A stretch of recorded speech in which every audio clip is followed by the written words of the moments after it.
All right, well, let's jump right in and begin reading Because of Winn Dixie. Chapter 1. My name is India Opal Belawney, and last summer my daddy, the preacher, sent me to the store for a box of macaroni and cheese, some white rice, and 2 tomatoes. I came back with a dog. This is what happened. I walked into the produce section of the Winn Dixie grocery store to pick out my 2 tomatoes, and I almost bumped right into the store manager. He was standing there all red-faced, screaming and waving his arms. "Who let that dog in here?" he kept shouting.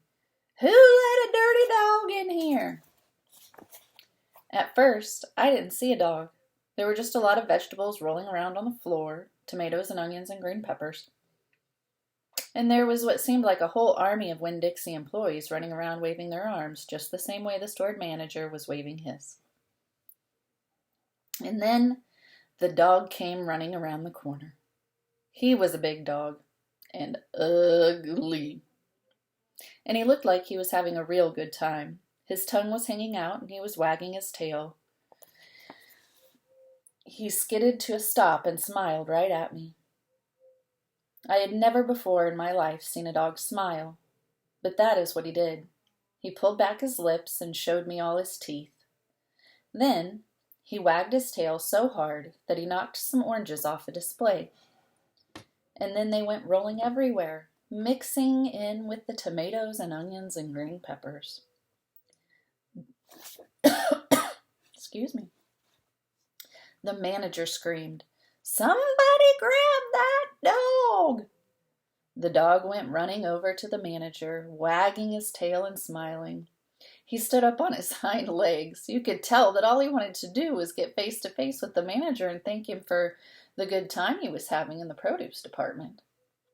But somehow he ended up knocking the manager over. And the manager must have been having a bad day, because lying there on the floor, right in front of everybody, he started to cry. The dog leaned over him, real concerned, and licked him in the face. "Please," said the manager, "somebody call the pound." "Wait a minute," I hollered.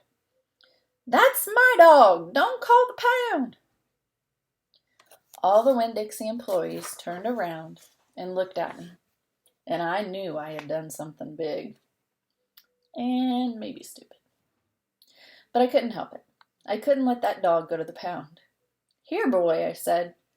The dog stopped licking the manager's face and put his ears up in the air and looked at me, like he was trying to remember where he came from. "Here, boy," I said again, and then I figured that the dog was probably just like everybody else in the world, that he would want to get called by a name. Only I didn't know what his name was, so I just said the first thing that came into my head. I said, "Here, Winn Dixie."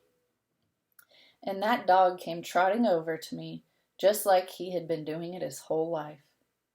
The manager sat up and gave me a hard stare, like maybe I was making fun of him.